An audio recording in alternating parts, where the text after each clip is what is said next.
Okay. So, when did you go to medical school?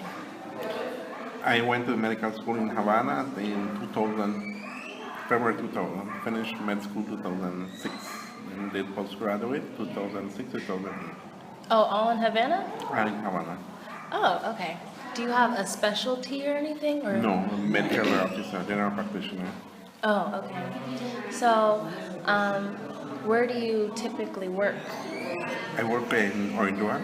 That's the regional hospital. Oh, That's okay. about half an hour from here. Okay. So you see like all ages? Yeah, all ages. Pregnant, kids, older person, all ages. Okay. And how long have you worked with ISL? Since 2012. Okay. Since they started to work over to the north, I've been working with them. Okay. So you do both? You work at the hospital and then work at ISL? Yes, ISM. Okay. How do you like working with in a different community? Well, I enjoy working in the community because it serves also from the routine from the hospital. You meet other people. So in Orange Rock, where I work at my hospital, I also do out clinics. So when I reach to the clinic, so some people would already know me. And it feels good because they would tell, doctor, you're here, back again. And the other thing is working with ASL, it helps me a lot to interact with the students who come here and the first time in Belize and they want to find out the most they want. And to me, it's great to teach them what I know. Yeah. Do you have any advice? Because I want to go to medical school and be a doctor. Hopefully one day. Well, to be a doctor, first of all, you need to set in mind that you will study a lot. That's the first priority. The second thing that you would need to sacrifice a lot of things.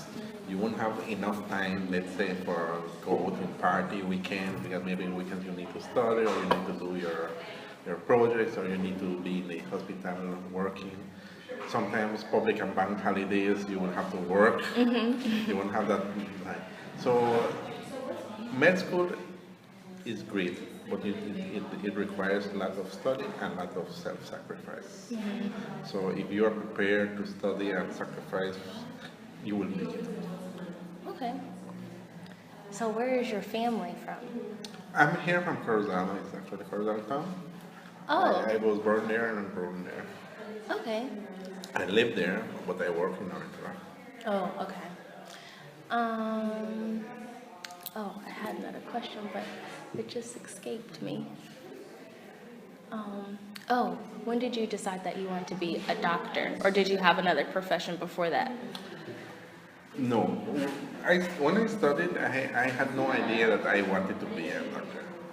Yes, I finished like what we call high school, then we do other for 2 years, what we call sixth form or before going to university. That was back in 1997. I had no idea I was still going to be a doctor. It's when the scholarship program came and I just decided to apply that I just went to study medicine. But what inspired me most to study medicine that I had my mom who was diabetic and she was sometimes be complaining and I felt powerless not to do anything for her. So that's my main thing that inspired me to go and study. Oh, okay. So there was nothing else that you wanted to do, or you just didn't know? Well, before I actually took the scholarship in 2000, I studied mostly sciences, so I was interested in working in like conservation groups or some program in Belize where environmental protection or things like that. I had no idea that I would go into medicine. Okay. Do you have a favorite story, A story of or like a favorite situation or interesting situation? in Like clinics.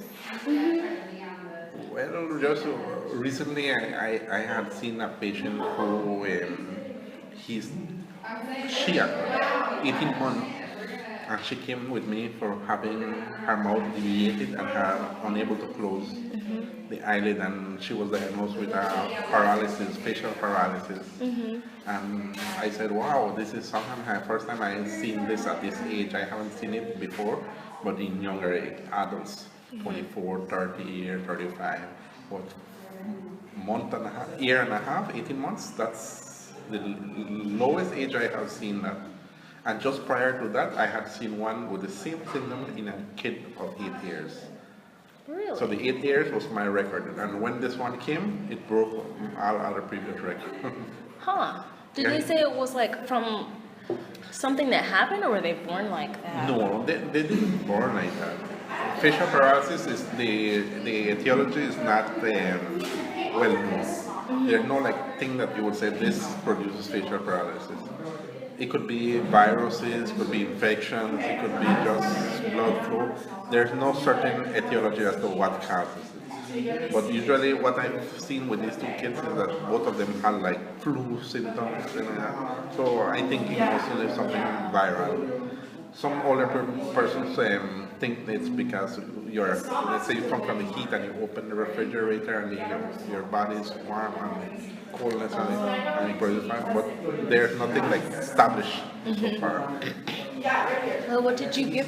What did you give them? Did you give them like? We usually give them a lot of vitamins from the B complex, and then we usually refer to the pediatrician.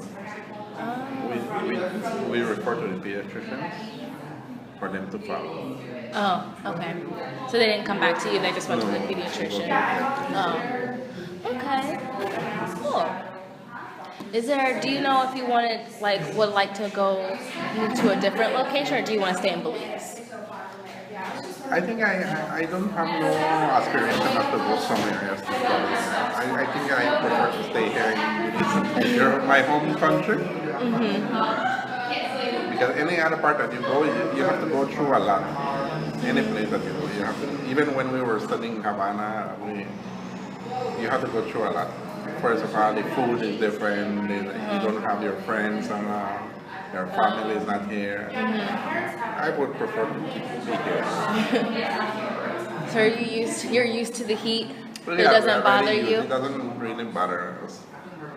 We are already used to this temperature and this climate. Oh, okay. Yeah, I see you don't look very hot, but we're all sweating a lot. Yeah. Our body gets used to it, that's the problem. Your body is just adapting to the heat. The humidity is high.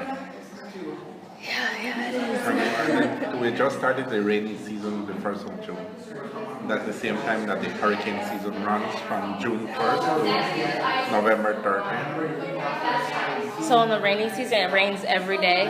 Not every day, but it rains most of the time. So is it like what has happened over the past, like thunderstorms and stuff like that, or is it just regular rain? Regular rain. Thunderstorms would come from time to time whenever there's a lot of heat. We can have thunderstorms, but not every day that we have thunderstorms. Okay. Well, thank you. You're welcome.